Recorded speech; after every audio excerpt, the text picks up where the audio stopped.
O AP301. E aí, galera, sejam muito bem-vindos ao podcast da AP301. Meu nome é Carlos Augusto e hoje estamos aqui com Éder Sigolano. Vou fazer o brinde para começar o bate-papo. Saúde. Éder, eu te conheci lá no trabalho e a gente sempre se deu bem, sempre fez bastante serviço junto, mas tem algumas coisas da sua vida que eu nem imaginava, né? Que eu fui descobrir depois. E tem bastante história para contar, né? Tem bastante história. Eu acho que a gente teria alguns dias para poder contar todas, mas Isso é bom. tem algumas bem legais. E, cara, uma curiosidade que eu achei muito legal e eu nem imaginava, você foi jogador de futebol. Isso. Desde criança, como que foi isso aí? Então, na verdade, acho que a partir dos 5 anos eu já comecei a gostar, né? E na minha cidade tinha escolinha de futebol. Você é da onde? Sou de Ervalha, Minas. Ervalha, não conheço. Isso, não. próximo a Viçosa, Muriaé. É uma estradinha boa até lá, hein? É chão. E até os 13 anos eu fiquei lá. E com 13 anos eu saí de casa já para um time profissional e aí para tentar a carreira. Então foi bem novinha a saída de casa. Uhum. Mas aí foi por convite de outro time ou você que meteu Então, a na cara? verdade, eu fui fazer uma peneira, né, na época, e passei, logo que terminou a peneira, veio o responsável, Éder, você foi aprovado, pode ir em casa buscar documentação, né, história escolar para você poder estudar, matricular, enfim. Eu fiquei com tanto medo de ir em casa e de alguém me ligar, não precisa voltar, eu falei, não, eu vou ficar, minha mãe busca e ela traz depois. E isso era em Itabirito, que é próximo a Belo Horizonte, dava acho que em média aí uns 250 quilômetros da minha cidade. Falei, não, minha mãe vai, ela traz. É muito chão para eu não quero correr esse risco. E ali fiquei, ali foi o início de tudo e durou aí alguns anos. Você jogava de qual posição? Segundo volante ou meia.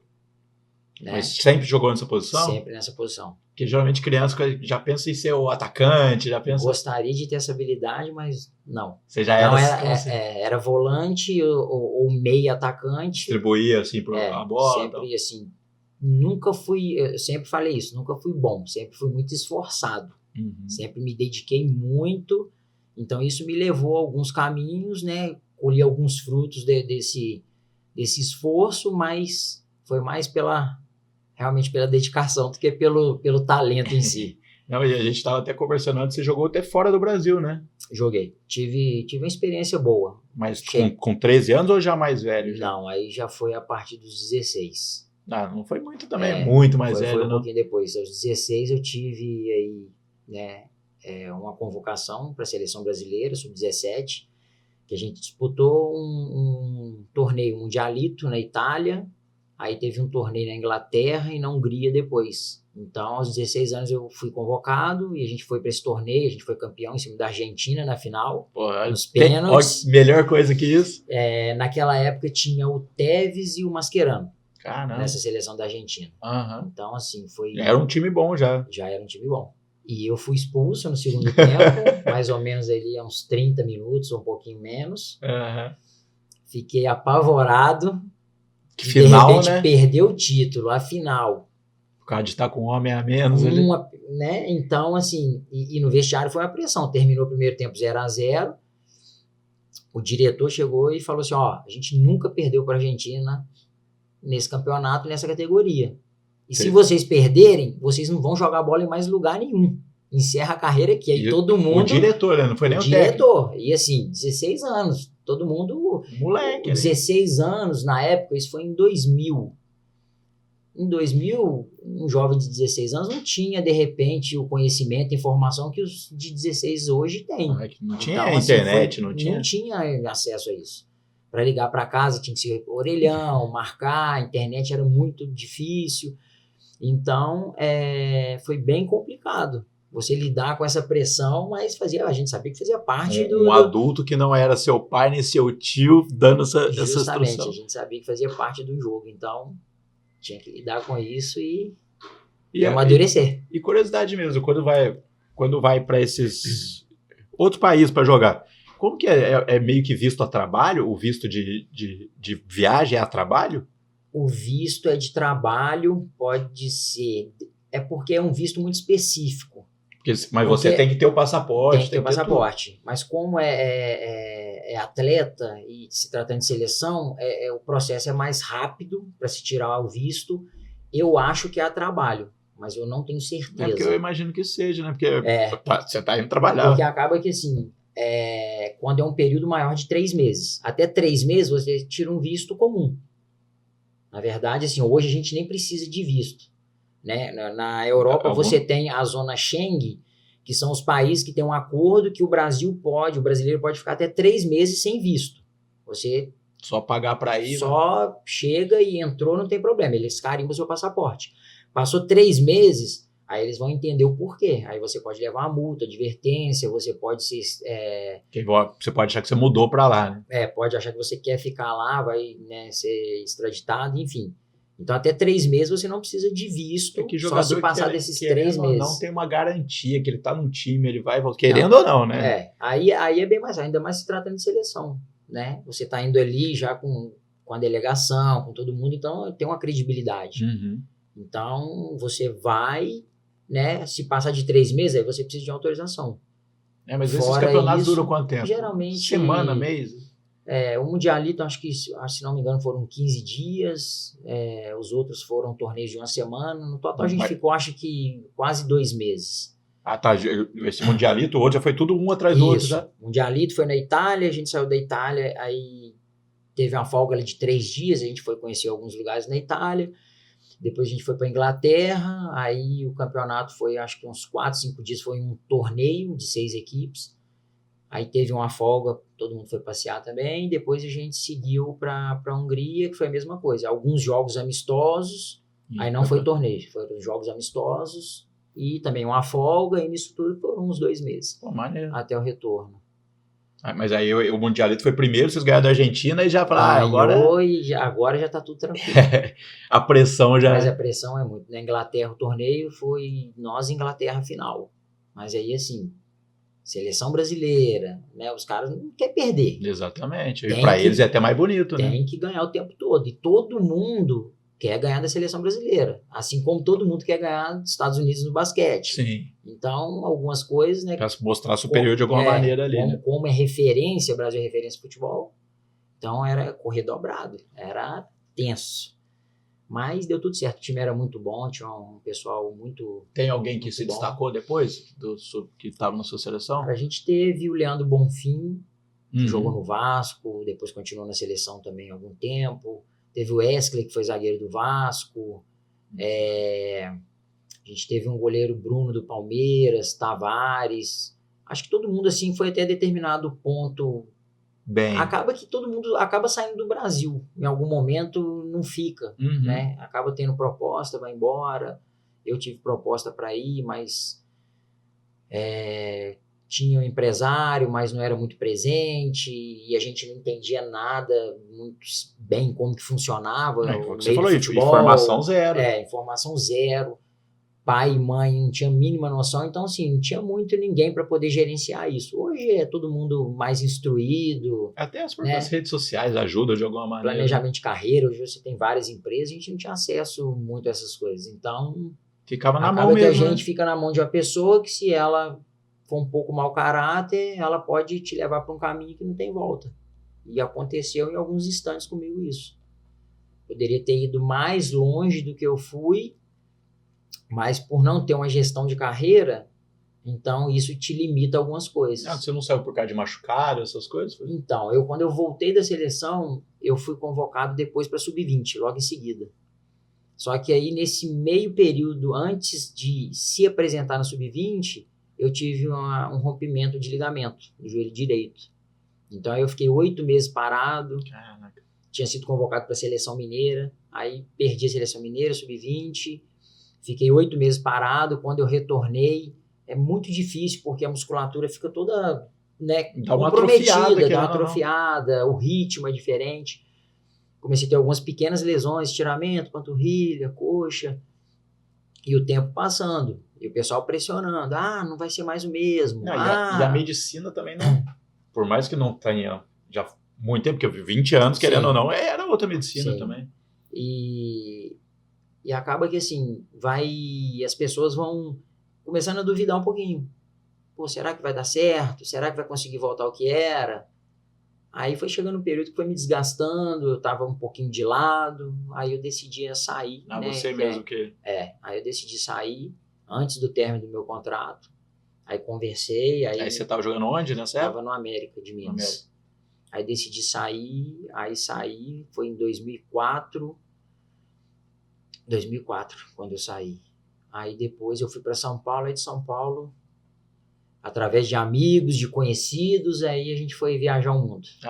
Mas viajar pelo futebol também? Pelo futebol. Caramba. Pelo futebol. Aí fui disputar torneio na Inglaterra, de novo, na Itália, na Espanha, na França, Vietnã, Turquia. Aí eu rodei quase que a Europa toda.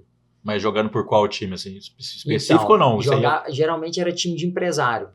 Tem alguns empresários que eles montam equipe, ou eles têm um centro de treinamento, eles montam a equipe e vai para a Europa. Vai disputar os campeonatos. Vamos para a Turquia.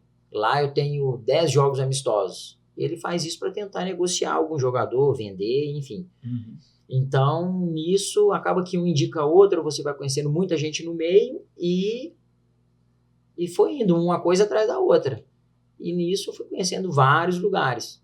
Acaba que assim, você não tem, né, o tempo passando, você não tem a garantia fixa de estar em um clube, né, e essa falta de estabilidade... Um contrato assim um contrato fixo, essa falta de estabilidade, acaba que você deixa de ganhar algumas coisas.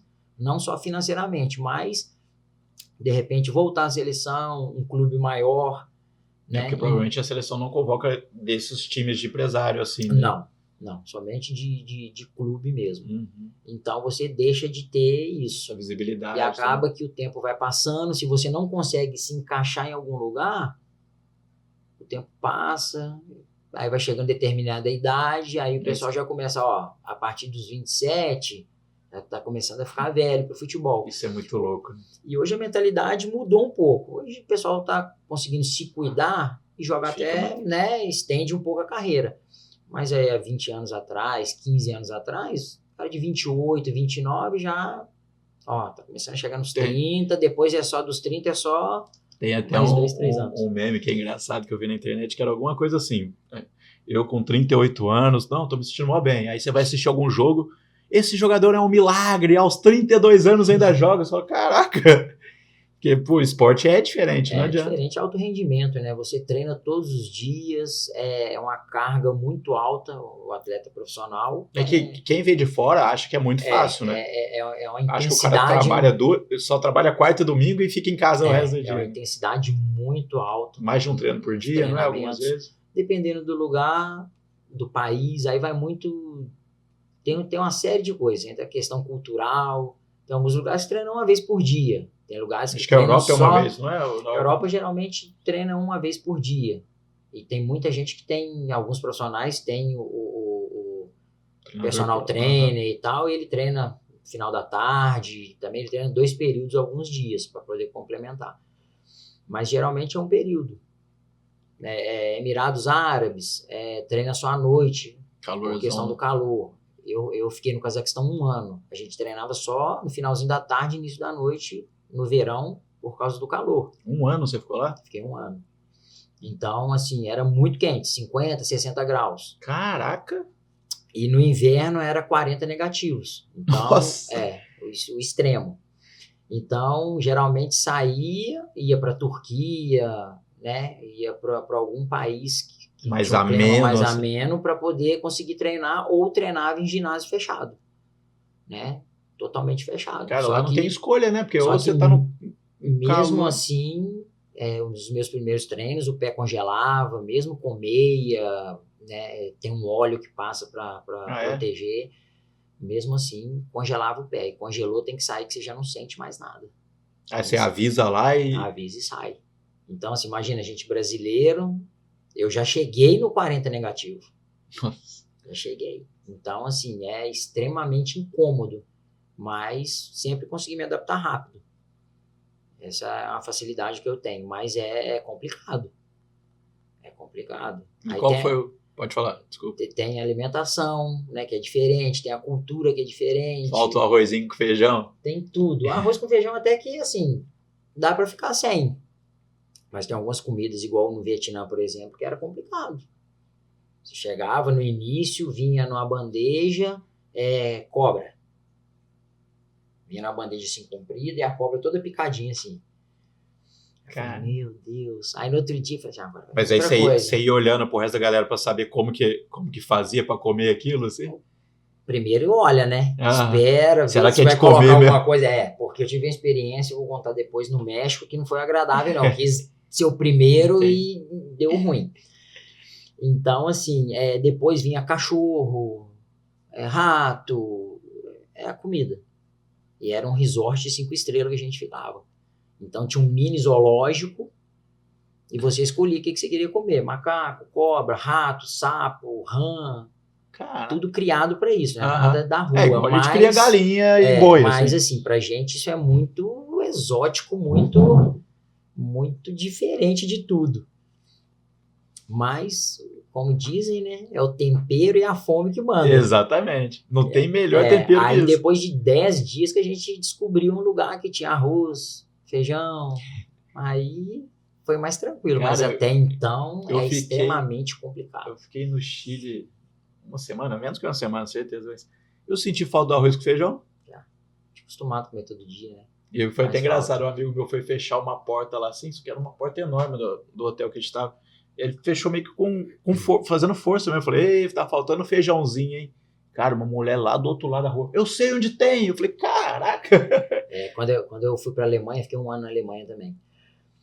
Tinha uma cidade vizinha, eram uns 80 quilômetros da nossa. Tinha um time só de brasileiro. E a gente conseguiu contato com eles. Fim de semana a gente ia pra lá buscar feijão.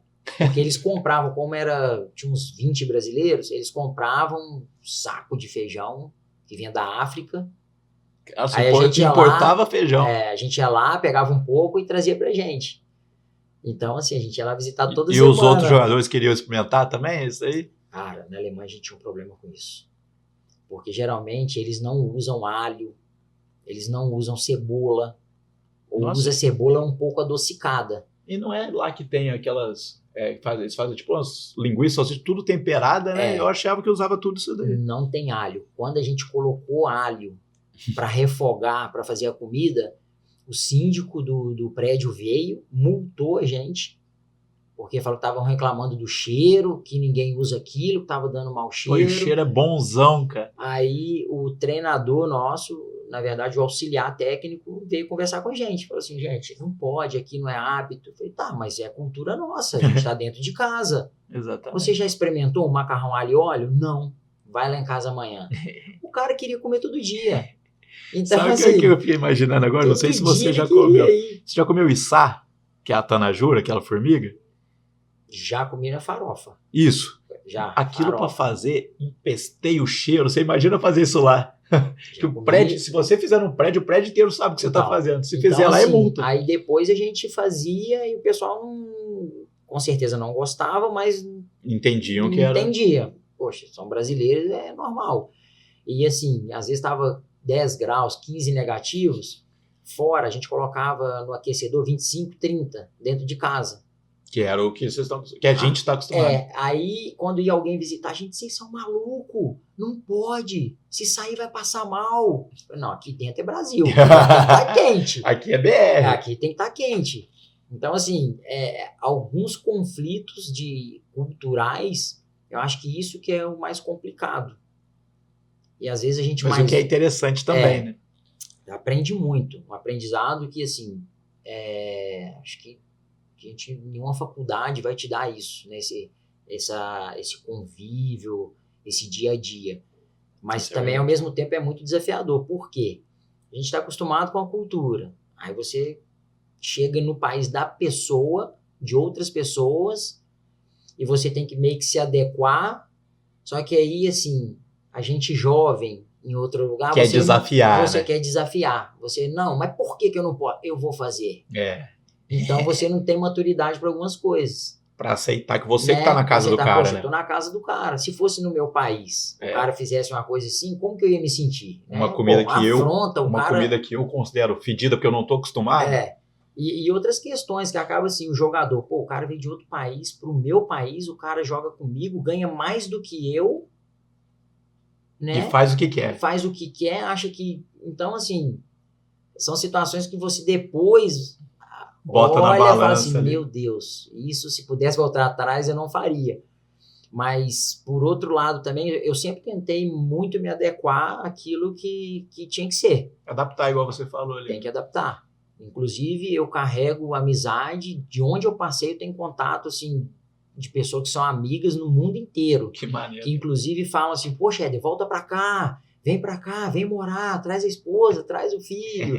Um amigão na Alemanha, que ele jogava, depois ele foi treinador, e ele é um amigão mesmo. A gente se fala de vez em quando, e ele, eu vou no Brasil te visitar. Eu falei, vem. Assiste o podcast aí, pô, ajuda nós, dá um view lá na Alemanha pra gente. Então, assim... Mas ele é alemão? Ele é alemão. Que maneiro. Então, assim, a dificuldade com a língua. Então, essa pergunta estava engatilhada, que na hora que você falou Cazaquistão, foi a primeira coisa que eu pensei. Como que você conversa lá? O Cazaquistão fala russo. Né? Eles falam o cazaque, que é uma língua local, né, do país, como se fosse aqui uma língua indígena no Brasil. Porque o russo dominou, eles faziam parte da União Soviética, não é isso? Fazia parte. Aí eles falam russo, e no início, quando a gente chegou, eu só comunicava, ó, eu quero isso aqui. Só você de brasileiro? Tinha eu e mais um, eram 2. Aí depois chegou o terceiro, depois de 6 meses. Mas assim... Para ele deve ter sido bom, que você já estava 6 meses à frente ali para ensinar. Mas aí, como você tá no meio, só tinha 2 brasileiros, você tem que aprender. E aprende rápido também. É a melhor forma de aprender essa, né? Não tem como. Então, aí começa... A primeira coisa que aprende, todo mundo ensina, é palavrão. É igual no Brasil, então? É igual, é palavrão. Depois você começa a aprender a lidar com dinheiro. Eu imaginei que as primeiras coisas iam ser, tipo, chuta, toca a bola. Também, porque no dia a dia, você vai entendendo. Direita, esquerda, toda chuta, vez que o cara fala isso, o cara chuta. Né? Rápido, segura, abre, fecha, aí vai se tornando normal. Mas o dinheiro é o principal, para você entender o que a pessoa está falando, quanto que custa, né? E você poder fazer o câmbio, já pensar, poxa, saber o cara se eu não falou fui enganado, que custa né? isso, no Brasil ia ser quanto, vale a pena. Então, assim, é muito bacana. Igual banana. Banana era $3, uma banana. Uma? Nem a banana. Eles usavam o dólar, lá, mas lá era o tenge. Eu não sei se é a mesma moeda até hoje, mas era tenge. No Cazaquistão? No Cazaquistão. Só que assim, era $1, era 200 mil tenge. Cara, eu vou até procurar. Eu tenho uma coleção da época de moleque, que é moedas e notas do mundo inteiro. Essas coleções que você comprava em banco. E eu tenho aqui até hoje guardado. Vou procurar se tem do Cazaquistão, cara. Se não me engano, é tenge. É o que é outro? Deve ter ou moeda ou nota disso aí. Aí a banana, eu descobri que quando ela tava assim, toda lisa, um pouquinho verde, começando a ficar amarela, era $3. Ela começou a ficar com a casquinha preta, eles já queriam jogar fora, que para eles já não servia. Eu falei, poxa, essa hora que ela tá gostosa. Aí o que eu fazia? Ela tá mais macia. Tá mais macia. Aí eles vendiam por 20 centavos de dólar, 30 centavos de dólar, é quando eu comprava. Então, assim... Você ia pegando as manhas do lugar. Você vai pegando como funcionam as coisas. Né? Era muito chá, não tinha pouco café. Mas isso no Cazaquistão também. Aquela friaca é mais chá. É muito chá. E assim, eles bebem muito. Igual na Rússia. Né? Tá frio. Vodka e chá. Vodka. Tá calor, tá frio, vodka pra esquentar. Tá frio, tá quente, vodka pra esfriar, pra deixar um pouco mais, amenizar o calor. Então tudo era beber. Só que isso que eu ia perguntar agora, você nunca bebeu? Não, nunca bebi. Caraca. Nunca bebi. Então, assim, essas particularidades que era bem legal. Mas o país mais, não vou usar a palavra bizarro, mas o mais difícil de adaptar, assim, de tudo, qual que foi? Cara, pra mim, eu acho que foi no Cazaquistão. Você achou? A Cazaquistão é a primeira aí. É que eu não... Aí é 1993. Eu acho que é tenge mesmo. Tem o outro lado dela, vira aí. Pô, você foi ligeiro, hein? A gente coloca na tela aí pra vocês depois. Eu acho que é tenge mesmo. Porque essa é coisa muito doida. Aí Mianmar, né, e Costa Rica. Essa aqui pelo menos dá pra ler de longe. Banco Central da Costa Rica. Agora as outras, essa língua doida aqui. Eu só reconheci o 93. Não sei se vai dar pra mostrar aqui, qualquer coisa eu mostro naquela ali. Ah, eu boto na tela depois. Põe na tela! Então, assim, eu acho que foi lá, porque só eu e outro brasileiro, praticamente a gente sozinho, a língua muito diferente, o clima muito diferente culturalmente, né? Um país muçulmano. Nossos então, costumes. Então, assim, muito complicado que a gente via. Porque você é uma pessoa religiosa. Sim. E aí você foi para uma religião completamente diferente. Aí acaba que você. Aqui a gente é um país de muita liberdade, né? Apesar da gente ver muita discrepância ainda, homem e mulher, em várias situações sociais, E né? até E no dia a religiosos dia também. Mas lá bem. Era bem radical. Acho que as coisas vão mudando um pouquinho com o pessoal mais jovem, né? A informação, que é mais integrado, que é uma coisa que a gente falou muito. Que o mundo tá tudo mais globalizado, então acho que vai diminuindo. Mas me incomodava até um pouco, né? O que a gente presenciava, a questão de algumas mulheres, de como eram tratadas, então é incômodo pra gente. Porque tem uma mãe, eu tenho uma irmã. Hoje eu tenho uma esposa, né? Mas na época mãe e uma irmã, e eu ficava assim, poxa, se fosse... sua régua era aquela, né? E se fosse? Então questão do racismo. E foi o que você falou, você não pode meio que falar nada, porque é cultural ali. O cara cresceu daquela maneira, e você é brasileiro. Aí você entende que aquilo foi passando de geração em geração. E o cara que faz isso não sabe nem por quê, né? Ele sabe por quê. Ah, fizeram, eu também faço. É natural. Meu pai fazia, meu avô fazia. É natural daquela forma. E o racismo. Tende a mudar, igual você falou. E o racismo, que foi um brasileiro para lá depois, né? E ele sofria muito com a questão do racismo. Cara, e ele era casado, tinha filho, e ele queria levar esposa e filho. Eu falei, cara, não traz. Olha o que você passa aqui, sendo atleta de um time de primeira divisão, de alto nível. Olha o que você passa, né? Teoricamente, as pessoas olham e falam assim, pô, o cara é atleta, ele é um pouco blindado. Mas não. Olha, imagina sua esposa indo fazer compra, seu filho, o que eles vão sofrer? Não traz. Segura um pouquinho, daqui a pouco você vai para casa. Porque realmente acaba sendo incômodo, né? A gente tá vendo com o Vini Júnior no Real Madrid. Justamente. De nome, de peso, num clube de peso, e olha o que ele passa. Na Espanha, né? Espanha. Teoricamente um país, né, civilizado, um país já desenvolvido. Um pouco mais, cultura mais livre, igual a gente falou. Um país que é multi, né? Que está acostumado a lidar com todas mais fechado. As religiões, nações, línguas. Recebe gente do mundo inteiro. Do mundo inteiro. Então, é bem complicado. Então, essas questões eu acho que era um pouco difícil de lidar. Aí eu já estava um pouco mais velho, já conseguia enxergar as coisas de uma outra forma, né? Então, você começa a se atentar para isso. Quando você é mais novo, às vezes você ri, às vezes você não concorda, né? Às vezes você sai de perto, às vezes você finge que escuta, enfim. Mas a partir do momento que você começa a ter uma maturidade, você passa a questionar aquilo ali. Poxa, não é legal. Então, assim, não só acontecer comigo, mas com quem a gente conhece, ou quem está próximo. Por ser brasileiro já tinha algo assim. Aí você já começa... E brasileiro já não tem a fama muito boa, né? Já não tem a fama muito boa. Porque sempre quer ser malandro, quer se dar bem. Uma vez eu vi uma frase que realmente respondeu bem assim, o problema, vamos dizer assim. A gente se orgulha de ser malandro. Uma pessoa chega te contando com a boca cheia quando enganou o outro. Não, cara, isso não foi maneiro. Justamente. A gente teve um caso na Alemanha. Na Alemanha você não tem ninguém te vigiando. Você desce na estação do metrô, tem uma máquina, você coloca o dinheiro e escolhe. Eu quero um ticket que dure 1 hora, 2 horas, 1 semana, 10 dias, tem vários tickets. Aí você tira o ticket, grampeia na máquina, a máquina dá um clique nele para saber que ele está valendo. E você entra no trem. Ninguém te olha. Você pode comprar ou não comprar. Você pode entrar... Você pode entrar direto, só que tem fiscal à paisana. E eu sempre cheguei, peguei meu ticket. E a gente estava num grupo de brasileiros. Só eu e mais um pegou o ticket. Os outros não pegaram. Às vezes zoando até vocês por ter pego, né? E todo mundo conversando, e no nosso vagão tinha 2 policiais à paisana que a gente não sabia. Quando o trem, e os caras já ficam, tá falando português. Já pode ir, que ali vai ter alguma coisa. Quando abriu a porta, que a gente ia descer, um foi para uma porta, o outro para outra, passaporte e ticket. Aí eu entreguei o meu e tal, pode ir. Os outros não tinham, só mais um tinha, liberou os 2 e os outros não. que fez? Multou em 50 euros cada um e o Nossa, ticket era 1,50 €. Multou em 50 euros cada um. Você pode ir embora sem pagar? Pode, mas entrar nunca mais. Entendi. Aí você vai embora. É uma escolha de vida que você não faz. Não sei se é assim hoje, Tá. mas era dessa forma. Eu posso ir embora. Quando eu voltar daqui 5, 10 anos, eu preciso pagar o juro daquilo para eu entrar, Que senão pode eu não estar entro. gigantesca essa multa. Justamente. Então, assim, quando vê que é brasileiro, eles já ficam atentos. Até outra Justamente por isso. Até outra coisa que eu reparei no Chile, cara, isso eu achava engraçado. As pessoas, às vezes, estavam do outro lado da rua.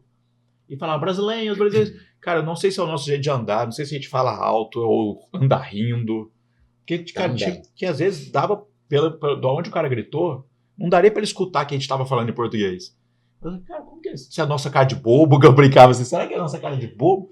Mas é engraçado como que é reconhecido, né, cara? Chama atenção. A primeira vez que eu fui sozinho no aeroporto da França, se não me engano, é o maior ou o segundo maior, Charles de Gaulle. Acho que não sei se é o primeiro ou o segundo.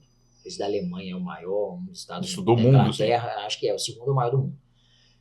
E eu desesperado, perdido, não falava nada. Aquelas línguas, as letras, gente, o que eu faço? Eu comecei a andar no aeroporto, tem brasileiro aí? Tem brasileiro aí? Aí alguém gritou, opa, aqui, meu amigo, me ajuda. Eu tô perdido, o que eu faço? Para onde eu vou? Porque o aeroporto você tinha que sair de uma parte, pegar como se fosse um metrô dentro do aeroporto que te leva para outra parte do aeroporto. Tipo, pro gate tal, pro portão tal. Bem complexo. E foi assim. E brasileiro sempre Mas assim. você já falava alguma outra língua para ter uma base? Não, nessa época eu falava um pouco de espanhol. Porque eu morei um período no México também, que foi foi uma experiência muito ruim em vários sentidos. Quando eu fui para lá, eu cheguei e no voo que eu estava, a polícia já chegou e parou. Falou assim, ó, pra cá. Aí me levou para uma sala e falou, você tá indo para onde? Aí eu tava com a carta de um time, né? Uma carta convite, tinha toda a documentação, tudo certinho. Tá, a gente quer dinheiro. Aí eu falei, eu não tenho dinheiro. Cara dura, na cara dura. Eu não tenho dinheiro. Ah, então você vai ficar... Depois vou ver se eu consigo achar a foto e eu te mando. Então você vai ficar retido aqui. E eu fiquei preso. No aeroporto? No aeroporto. Eu fui pra cela, não ficava trancado, mas a cela ficava encostada dentro do posto policial. E eu fiquei junto com, se não me engano, 3 brasileiros que estavam tentando entrar de forma ilegal nos Estados Unidos. Ah, que eles iam pro México, do México... atravessava a fronteira. E eu fiquei preso com os 3. Fiquei preso assim, umas 2 horas. E pra você foi uma sensação de... Isso é assim, eu não podia ligar pra ninguém, não tinha contato com ninguém. Falei, como que eu vou sair? Na sua cabeça passava o quê? Assim, que você ia voltar pro Brasil? Cara, ia me extraditar. Né? Eu ia esperar um momento, que poderia ser um dia, uma semana, um mês, pra voltar. Não tinha como ligar pra casa, pra ninguém, não tinha celular. Sua família achando que você já tava lá no México jogando bola. Lá. E eu, assim, um pouco desesperado, até que eu falei com o policial, ele deixou eu fazer uma ligação. Quantos anos você tinha? Quando eu fui pra lá, foi 2005. Tinha 21? Foi 2005. Tava com mais ou menos 21, 22, né? Aí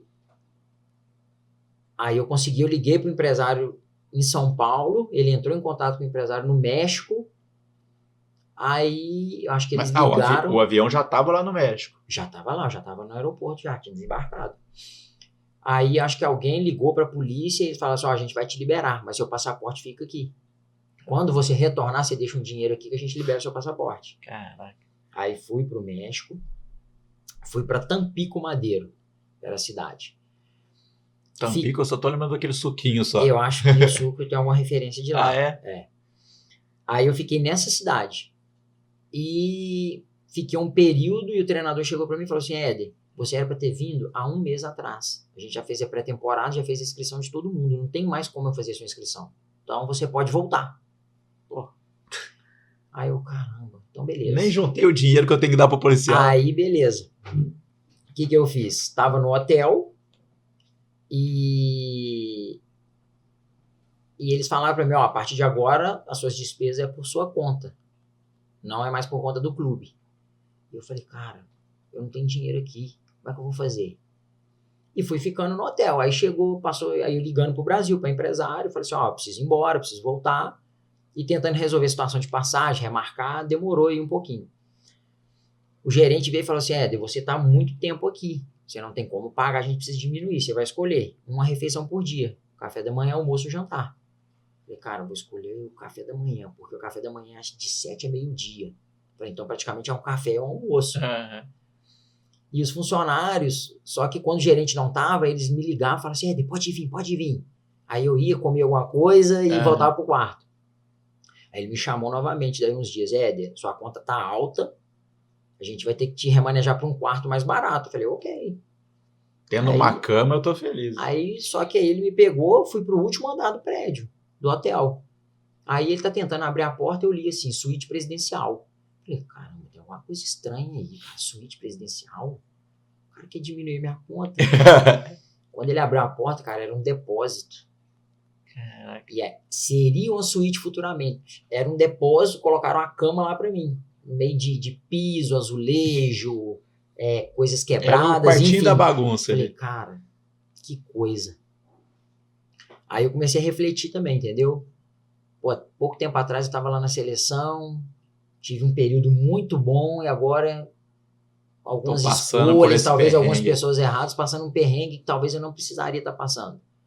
Aí ligava pra minha mãe, e aí mãe, ela tá bem? Eu falei, tô bem, tá tudo tranquilo. Imagina, eu longe, ela sem poder fazer nada, ela ia ficar desesperada.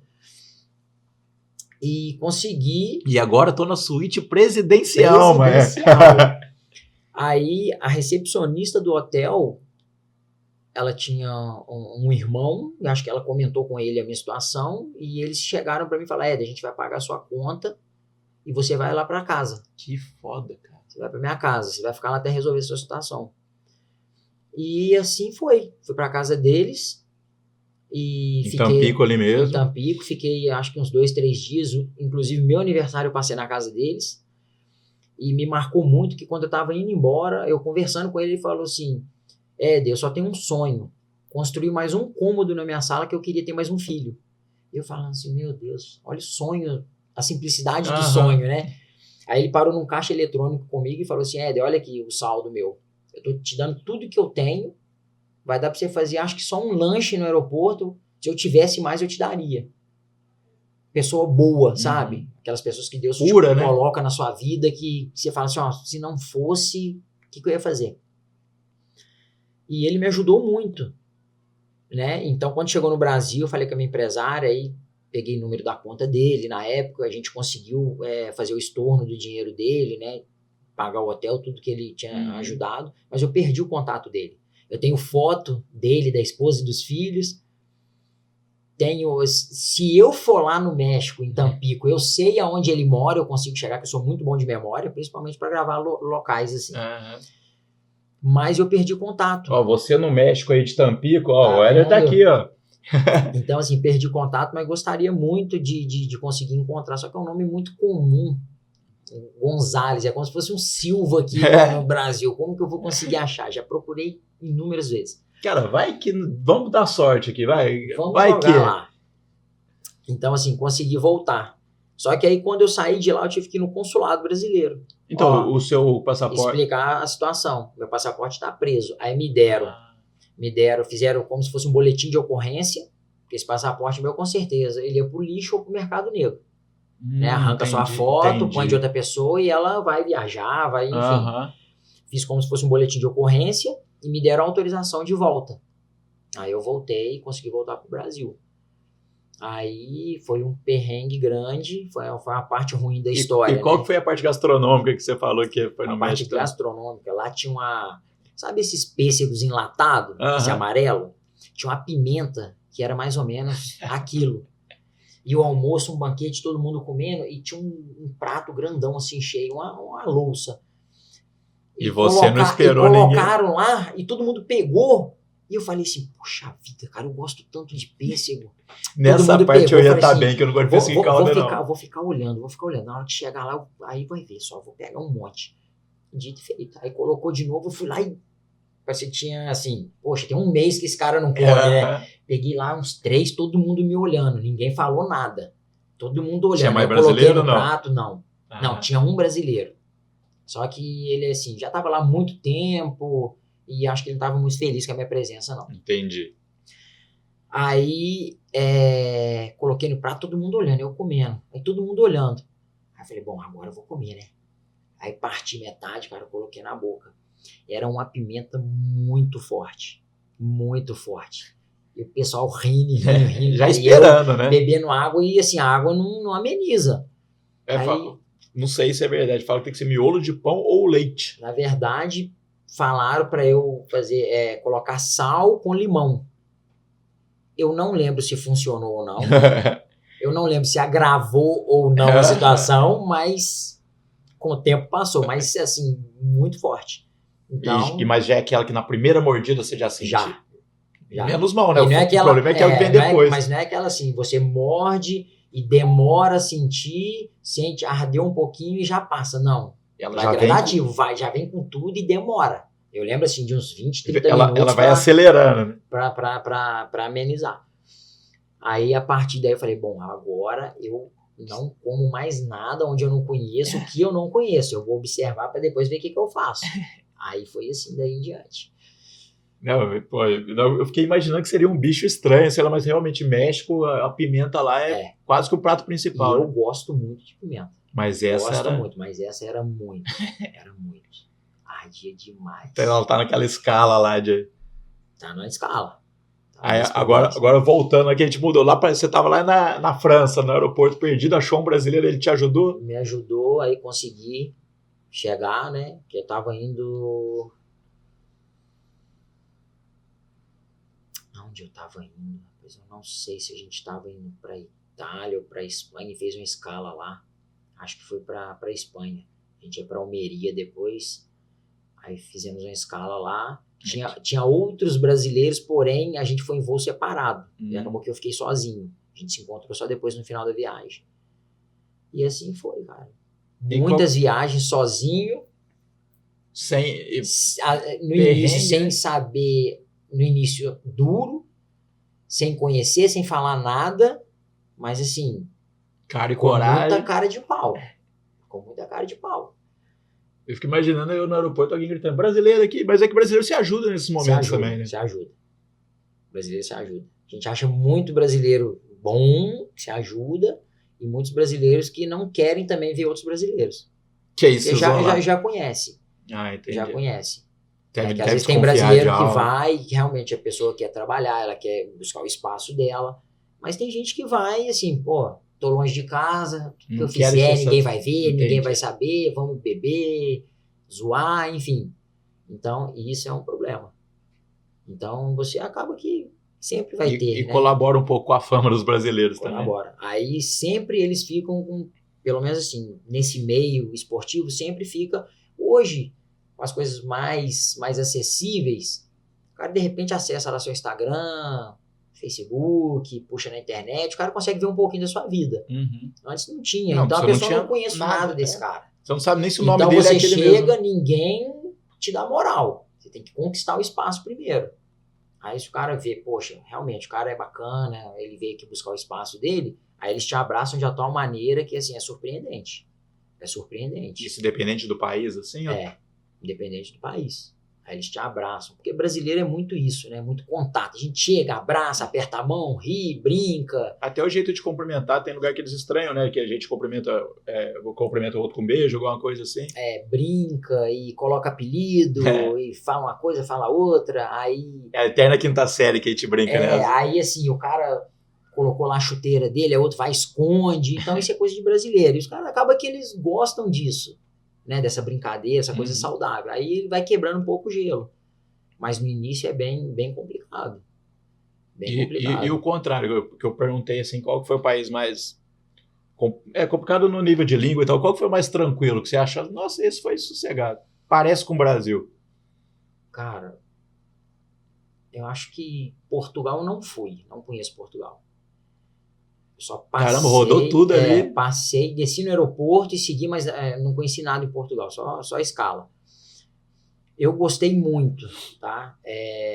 Itália, sou descendente de italiano, então massa.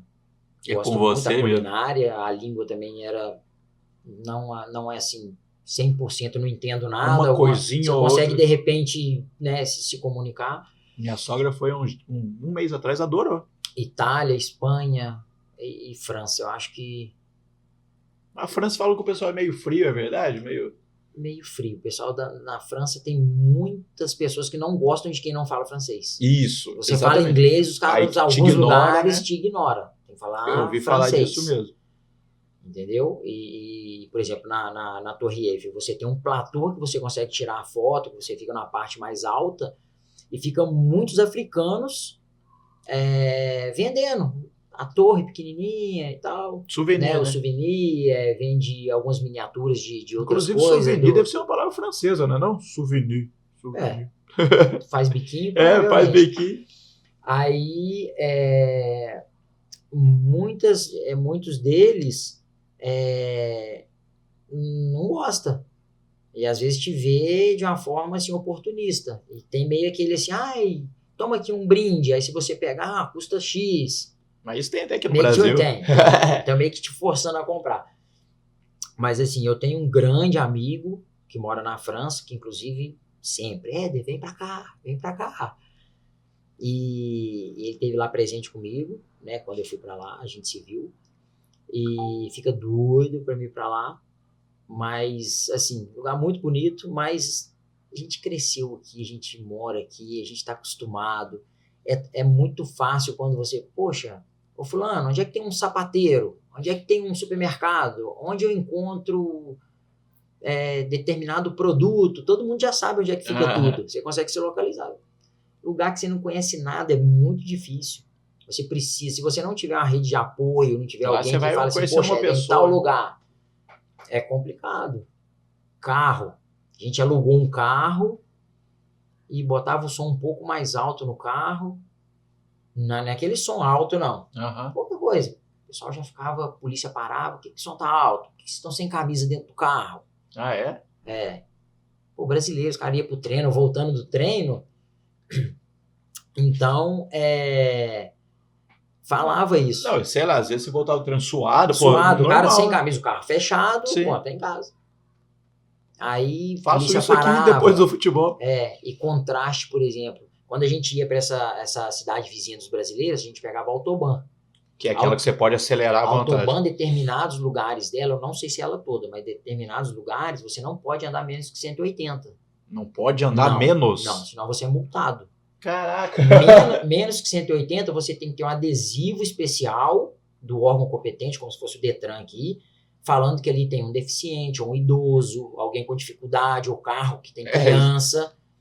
Caso contrário, é o mínimo 180. E o nosso carro só chegava a 180. Então, era exatamente aí que eu queria chegar. A gente só ficava assim, ó, que era o carro mais velhinho, a gente ficava, vai. E a gente ficava só na pista da direita. Disso aí, não. E tinha mais 3 ou 4 pistas do lado, e a gente só via os carros, 240, 270, 300 por hora, os caras indo embora. Só carrão. E assim, a pista não tinha curva, não tinha buraco, subida, nada. A impressão de que era só reta. Falam que meio que tipo como se fosse num deserto. Assim, a pista é bem curva, é muito disfarçada. Até por causa dessa velocidade. Então, assim, eu ficava assim, meu Deus do céu, os carros não vão chegar Mas deve ser maneiro andar, cara. Não, pra quem gosta é maravilhoso. Não, estrada boa, né? Estrada boa, excelente.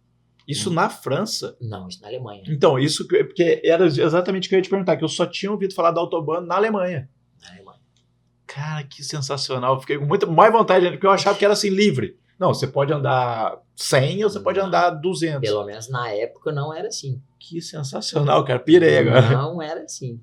Tinha que ter. Eu lembro que os carros que andavam menos tinham adesivo.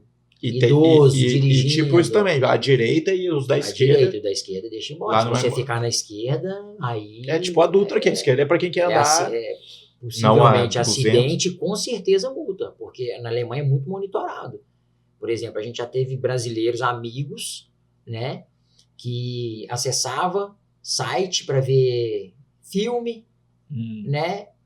Vou puxar aqui na internet. Fazer um download. Filme pirata, vou baixar. A polícia baixou na casa da pessoa.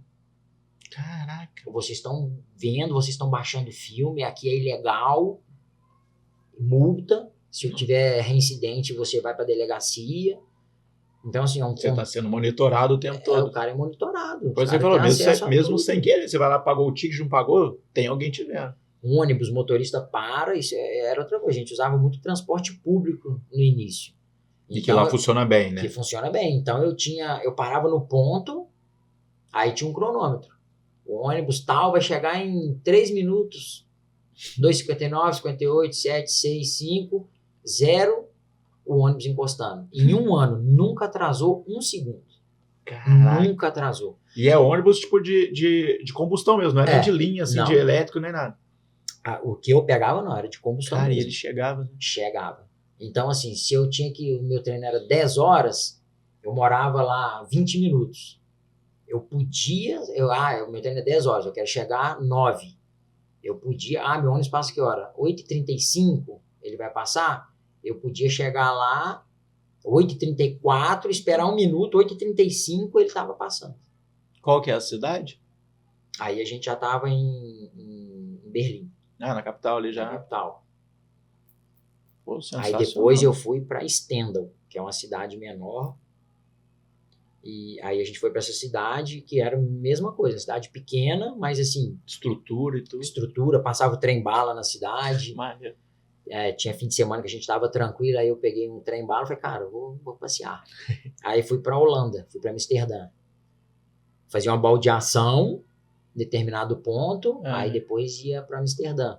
Aí eu tinha amigo em Amsterdã, aí eu falo, tô indo, me espera aí. Às 8h32 eu tô chegando. Cara, incrível. É incrível. Sensacional. Eu não consigo nem imaginar, né, isso acontecer. Então, assim, para quem tem disciplina, para quem gosta de tudo bem regrado, horário certo, né? Não que não tenha também os erros, as coisas, mas assim, eles prezam muito. Onde há humano há erro. Já é um bem comum. Algumas coisas já é o bem comum, é uma conquista comum. Então é difícil retroceder. Entendi. É direito conquistado já. De você passar numa faixa, todo mundo parar. Aqui a gente não tem isso. Caramba. Tem algumas pessoas. No sul, em Gramado, por exemplo, você nem pisa na faixa. Se você posicionou em direção à faixa, o pessoal já para. Então é cultural. Um amigo meu, ele tem, se não me engano, ele tem cidadania espanhola, tá? Os pais dele são da Espanha. Aí, cara, ele falou que eu acho que ele foi tirar carteira na Espanha. Um negócio. Se você tá lá tirando a carteira, a pessoa pisou na faixa e você não parou, já dá uma cortada ali. É meio que um teste ali já. É muito... Aqui a galera acelera. Então, são coisas... Depois pela faixa eles aceleram. Então, são coisas comuns, assim, que já é muito, muito prática de todo mundo. Sabe? Qual foi a coisa mais sensacional que você viu em todos esses rolês que você viu assim? Porque, pô, foi conhecer o lugar pra caramba. Tipo, diferente de culturalmente mesmo. Culturalmente? Que te surpreendeu. Igual, pô, eu fiquei surpreso já de não ser menos 180, dos ônibus serem pontuais dessa maneira. Eu fiquei... Me surpreendeu, mas de forma negativa. No Cazaquistão, eu vi uma mulher sendo apedrejada. Por traição. Caraca. Eu comecei a ver que eu tava passando... Aí, no meio da rua, assim? No meio da rua. Eu virei, continuei, fui embora e eu te confesso que eu fiquei 1 semana sem dormir direito. Aquilo me aflige até de falar. Assim, então, aquilo foi muito... E era condenação do governo ou não? O marido pegou e já... Cara, é meio que assim. É condenação do marido e da sociedade. Não sabe nem se era real, assim. Então, e é condenação até a morte mesmo? Você não tem... Eu não sei que fim que deu. Sei, cara, que começou a ser apedrejado, eu vi uma E no meio da rua? E fui embora. No meio da rua. Eu não sei se era em frente à casa que moravam, se era como se fosse assim, a entrada de uma garagem de uma casa. Uhum. Então isso me marcou demais, de forma negativa, mas eu fiquei assim, chocado com aquilo. E não poder fazer nada, né? Não poder fazer nada, ter que ir embora. Eu fiquei 1 semana assim, sem dormir, com aquela imagem, e meio que assim, o que aconteceu depois? Eu não soube, não procurei saber também. Em jornal se saiu, eu não entendi ainda. Não, essas coisas não devem nem e nem quis saber, mas isso me chocou assim, negativamente. Cara, você falou um negócio interessante agora de jornal. Que, cara, dependendo da região do Brasil que você vai, você já não entende o que está no jornal. E como que você fazia para se manter informado, assim? Então, no início, a gente tinha um intérprete. Ele nasceu no Uzbequistão. Morou em Portugal um tempo, então ele falava português de Portugal. E a gente foi fazer entrevista para contratar um intérprete e a gente contratou ele. Então, ele que estava com a gente... Ele falava português de Portugal. Então, no início, ele ficou assim com a gente aí quase que um ano. Então, muita coisa ele ensinava, a gente conversava muito a respeito de religião, cultura. Porque você não sabe, sei lá, não pode andar sem camiseta. Então, Como assim, que você vai imaginar isso, cara? Uma vez eu no hotel assoviando, um monte de gente abriu a porta e falou que não podia assoviar porque aquilo espanta dinheiro. Eu falei assim, gente, é impossível. Sabe? Então, assim, algumas coisas que... Você fala assim, gente, né, o que é a diferença cultural, o que um acha de determinada coisa. Eu não sei se é em Roma ou na Itália toda, parece que não tem o 13º andar, não tem o quarto 13. Tinha alguma coisa assim. Acho que é na Ásia, algum lugar da Ásia. O 13 não tem nada. Então, do 12 pula pro 14. Até andar. Justamente. Então, assim, isso é muito estranho. A Alemanha, por exemplo, você tá na mesa sentado, o pessoal soa o nariz mesmo e... Assim, caramba, no Brasil, apesar da gente ser liberal para muita coisa, mas não, isso aí não tem. Em contrapartida, outras coisas que a gente fazia, o pessoal, isso aí não pode. Cara, mas não pode isso, mas pode soar o nariz na mesa, com todo mundo sentado. Então, assim, é muita divergência de cultural. Mas isso, ao mesmo tempo, é bacana você aprender também. Conhecer. Você aprende muita coisa. Você conhece muita coisa. E isso vai te dando uma bagagem legal, né? E te abre, assim, a mente para muita coisa, né? Você entender como é que funcionam algumas coisas, mas... Aí vocês ficaram com esse intérprete quanto tempo que você falou?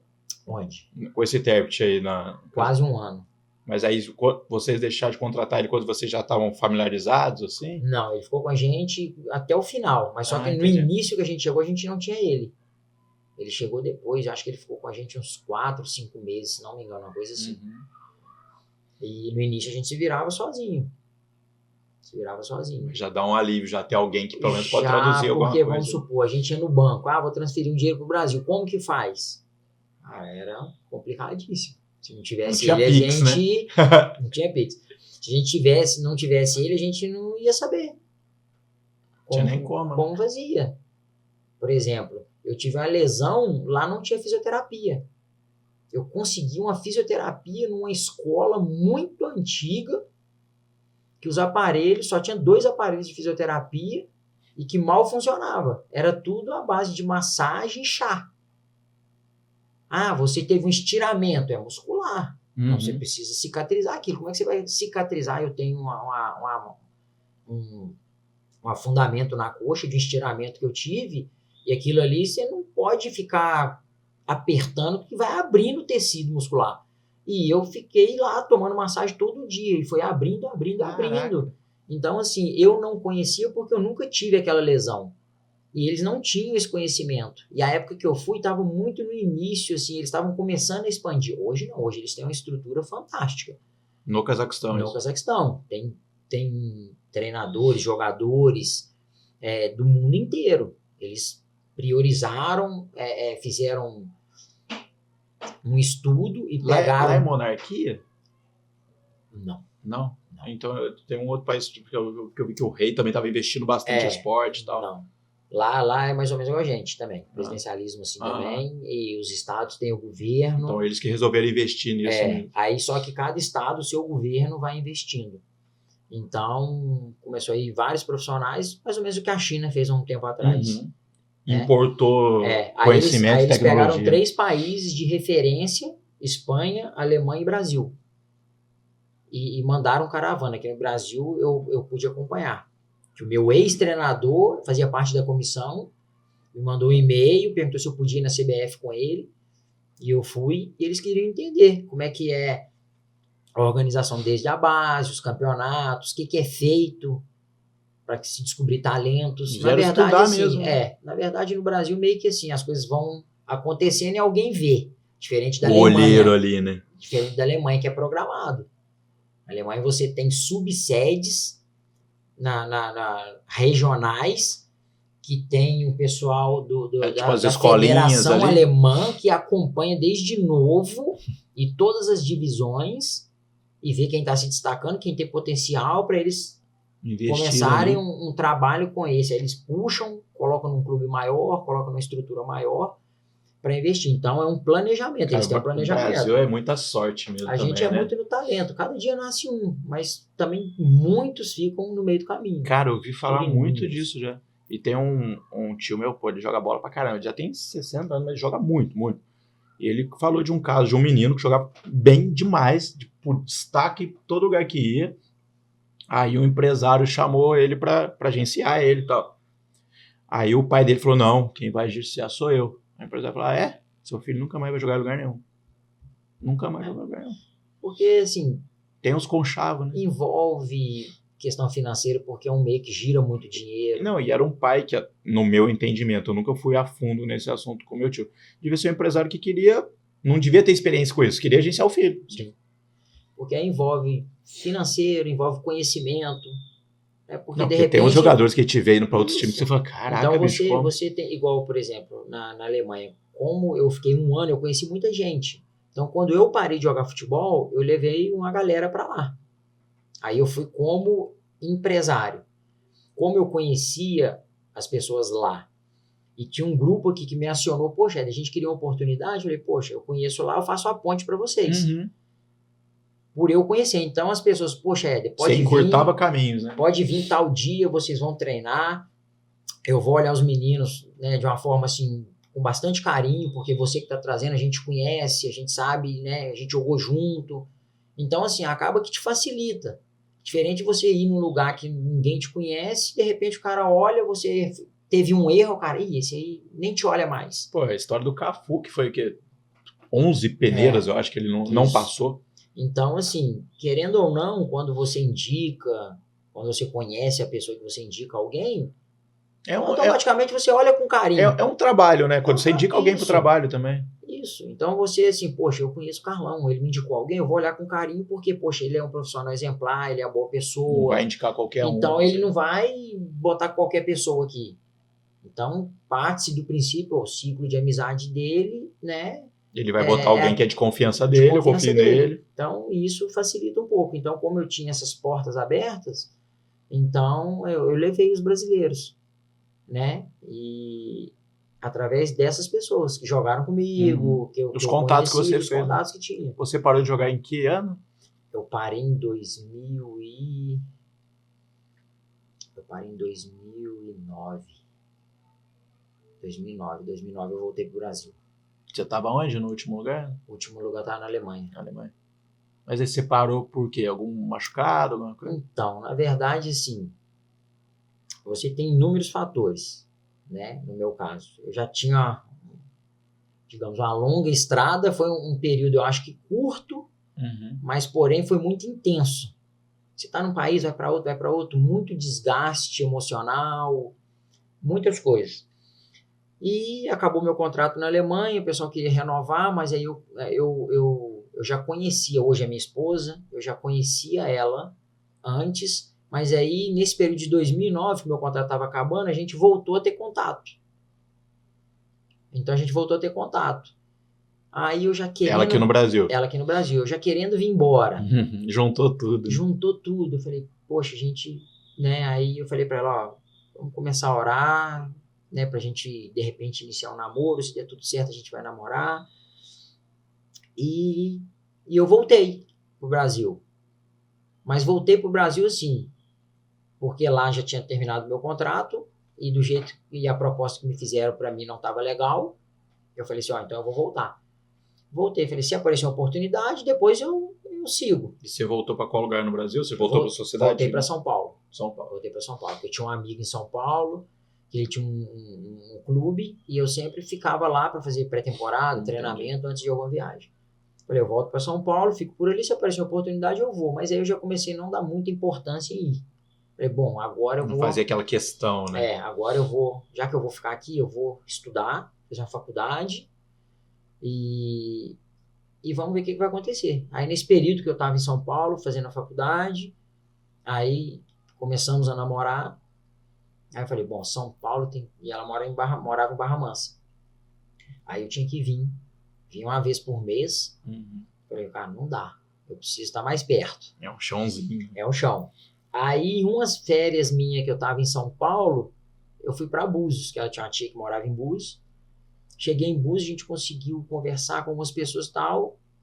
Aí uma dona de hotel falou assim, você quer vir trabalhar aqui? Eu falei, quero. Aí ela, você pode vir quando? Eu falei, amanhã, se você quiser. Só preciso ir em São Paulo, pegar minhas coisas e voltar. Ela, então, fechado. Só aí voltava, voltei em São Paulo. Só faltava você fazer igual você fez lá no... Não, alguém vai buscar para mim, eu vou ficar aqui para garantir a oportunidade. Aí voltei em São Paulo, falei, expliquei a situação, falei, ó, tô indo. Aí o engenheiro que eu respondia, né, diretamente a ele, não, então vai. Você trabalhava com o que lá em São Paulo? Eu trabalhava num laboratório de análise de areia. Caramba. A empresa tirava areia de dentro do rio, né? E essa areia tinha que ser analisada, né? A parte ambiental, a areia e a água para o retorno do rio, voltar de uma forma dentro do parâmetro que ela tinha que voltar limpa. E a areia analisada para saber se ela poderia ir para construção civil, fazer vidro ou cascalho para estrada, enfim.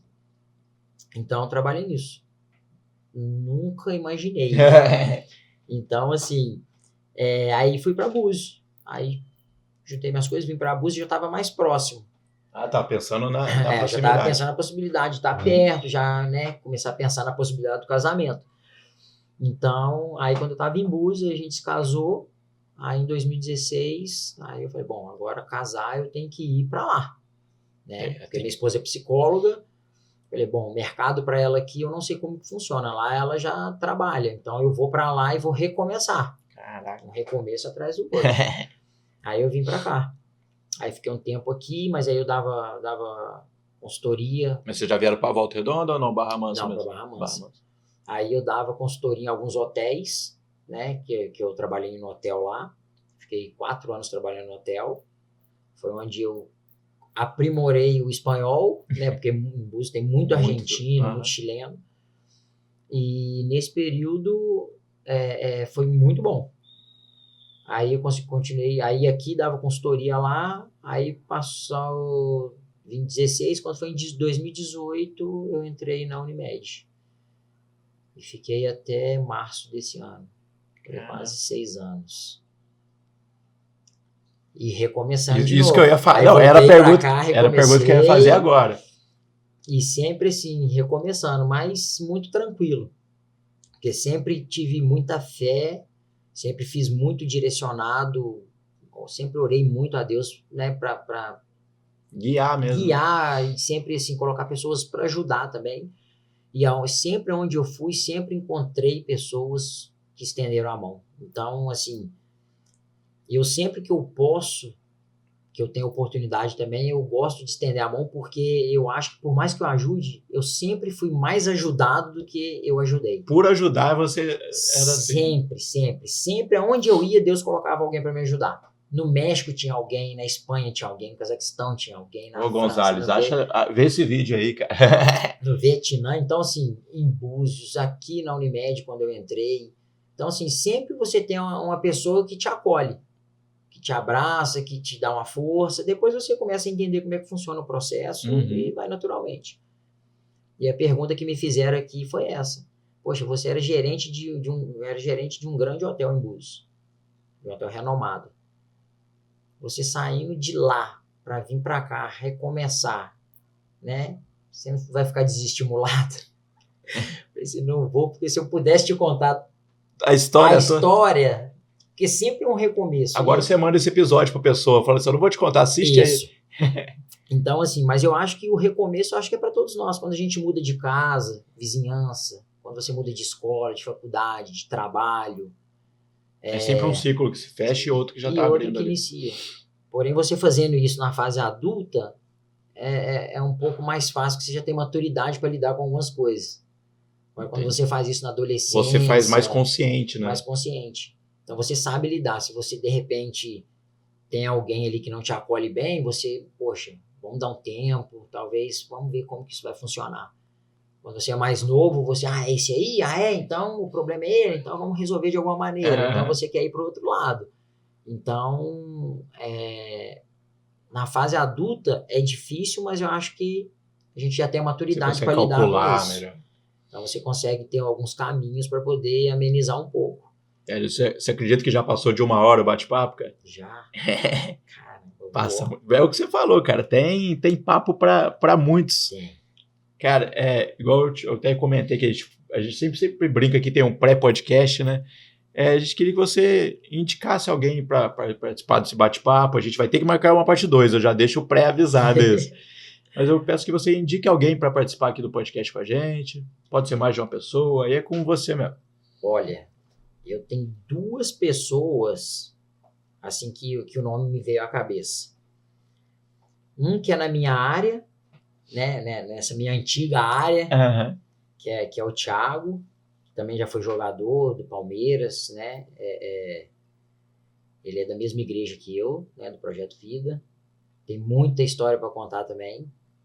E a outra é a Marcela, né, que ela é neuropsicóloga, é minha esposa.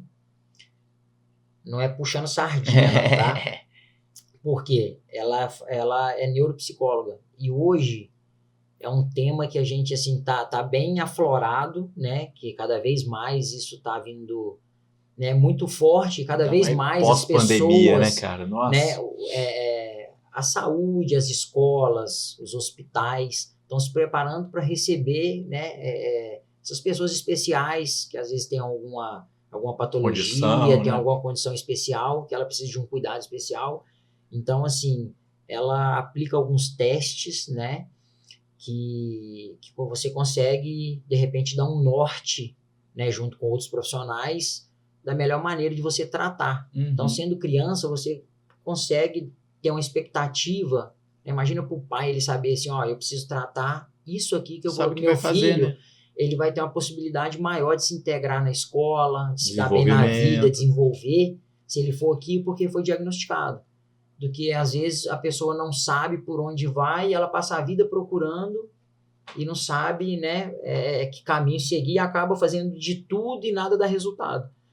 Então, assim, é um tema muito atual, né, e eu acompanho e vejo, assim, também a dificuldade que é dos pais, né, aqui na Unimed, né, Volta Redonda tem o TEA. O Te Ama ali, né, que lá é sensacional. E a gente vê, assim, a luta dos pais, porque é difícil, é cansativo e eles precisam estar firmes, mas ao mesmo tempo, quando eles veem algum desenvolvimento, né, no filho, aquilo já cria uma esperança. Poxa, meu filho, ele vai conseguir independência, ele vai conseguir, de repente, ir no banheiro sozinho, ele vai conseguir ir na escola sozinho, ele vai conseguir se alimentar sozinho. Se um dia eu faltar, né, ele vai conseguir tocar a vida dele sozinho, porque eu estou dando condição para ele, um tratamento. Que os pais consideravam impensáveis. Impensáveis, né? Porque a preocupação do pai é o quê? Poxa, se eu faltar amanhã, o que vai ser do meu filho? Ele tendo um tratamento direcionado, ele vai ver o desenvolvimento e ele vai poder ter uma vida mais normal, seguir de uma forma mais independente. Eu acho que isso é bom para o pai, bom para a criança. Então, isso pós-pandemia veio muito forte. Então, eu acho assim, são 2 indicações, né? Uma na área da saúde e na área do esporte, mas 2 que vieram na minha cabeça que eu acho que ia agregar muito. Não, aqui a gente fala, independente do assunto, se tem história, a gente quer escutar. Tem história. Então, Thiago e Marcelo já estão mais que convidados, hein? Aí. Cara, eu só tenho a agradecer, o bate-papo foi muito maneiro. Igual eu te falei, sempre trabalhamos juntos quase 5 anos. Isso. Eu nem imaginava dessa história toda. Alguém me contou por acaso, eu não lembro nem quem, infelizmente, que você tinha sido jogador de futebol.